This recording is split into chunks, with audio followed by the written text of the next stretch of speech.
Dr. James T. Brown is a well-known author and dynamic keynote speaker who presents to audiences worldwide on project management, leadership, and change management. Please welcome Dr. James T. Brown. I always want to tell my team, step back. How can we make this simpler? Is there a way to make this simpler? Let's go ask somebody that has nothing to do with this at all and have them look at it to see if we can make it simpler. Because when people are head down into a problem or a solution, we're usually creativity and we're taught to work this independently. You go to school, kindergarten, what do they say? You're working together, coloring together. Get to first grade, don't look at your neighbor's paper. Second grade, third grade, sixth, don't look at your neighbor's paper. You go to high school, they say, work independently, don't look at your neighbor's paper. You get into college, they give you a more serious speech. We have an honor code here. Don't stealing, no plagiarism, don't look at your neighbor's paper. You got 15 to 18 years of education. You step foot in the work environment, what do they say? Work in teams. We have the audacity to wonder why people can't work in teams, and almost everything we do from an educational point of view is about what? Individual, individual, individual. Pay attention to opposition. Opposition is your opportunity. Because when you deal with the opposition, then everybody else falls along. And a lot of times when you have the opposition, you want to give them an exclusive look. Say something like, everyone doesn't know this yet, but I want to let you know what's going to happen. Do you have time? Oh, people love exclusive. So you have to have the power to get things done through others. You should be able to turn to the index and look for woo, okay? You should be able to look for woo, because we see on this slide, it talks about the fact that we need to get them to embrace. You never thought, but project management is a romancing thing. We have to get them to want what we are going to deliver. Unfortunately, some of us are challenged when it comes to wooing, all right? I am an engineer. I am one of those challenged people. We have to make the customer want the deliverable. We have to make them anticipate the deliverable. We have to convince them over time. Wooing is not a step function.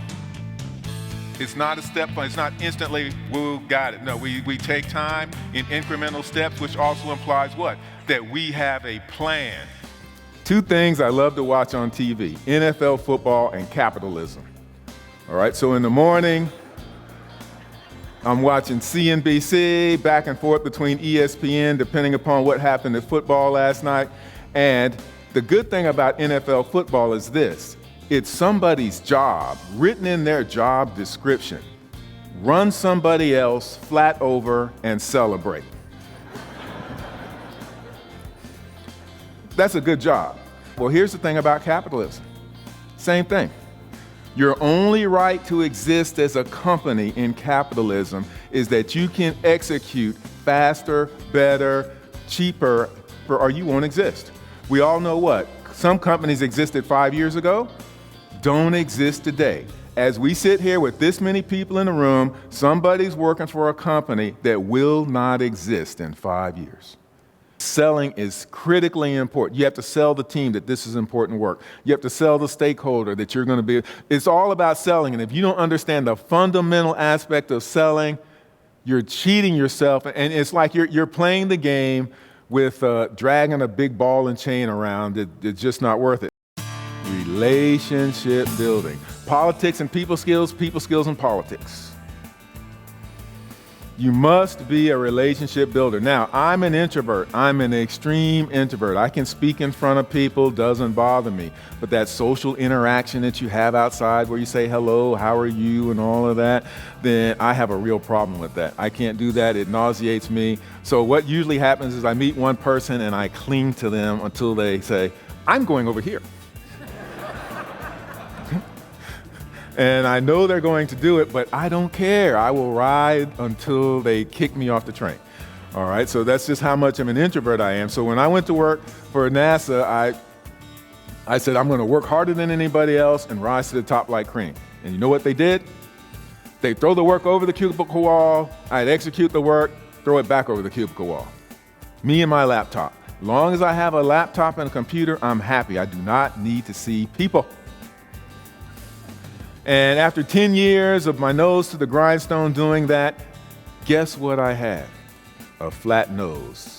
I was working hard. I could argue working harder than anybody else. And I looked at a colleague of mine. We started our master's program together. We got our master's done. And in his very, very low 30s, he was in a position that if he'd have got that promotion at 67, they would say awesome. And he had it in his low 30s. You had to take the binoculars out to see where he was in the organization chart.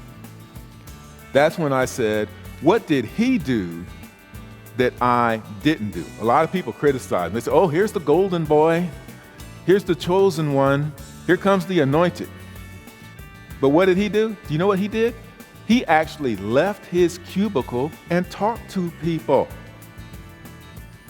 He went out on the shop floor and talked to the shop supervisors. He talked to the technicians. He talked to the quality people. He talked to the safety people. He talked to all of those people. And do you know what happened when the organization had a problem that crossed organizational lines? They say, who can we get to solve this problem? And they throw a name out there. Let's say they throw out James Brown. And the organizational leaders have to say, who is James Brown? Guess who's not going to lead that team? James Brown is not. But when they throw out this guy's name, they say, oh, I know him. Okay, he'll lead the team. All right. Now, recognize this, because this is what some people, especially some of my engineering colleagues out there, don't get. He doesn't have to be the smartest one to lead the team. What he has to be is trusted. They can always find people to do the work for him if they trust him. And some of you out there right now, what? You're doing the work for somebody that they trust. It's just the nature of the game.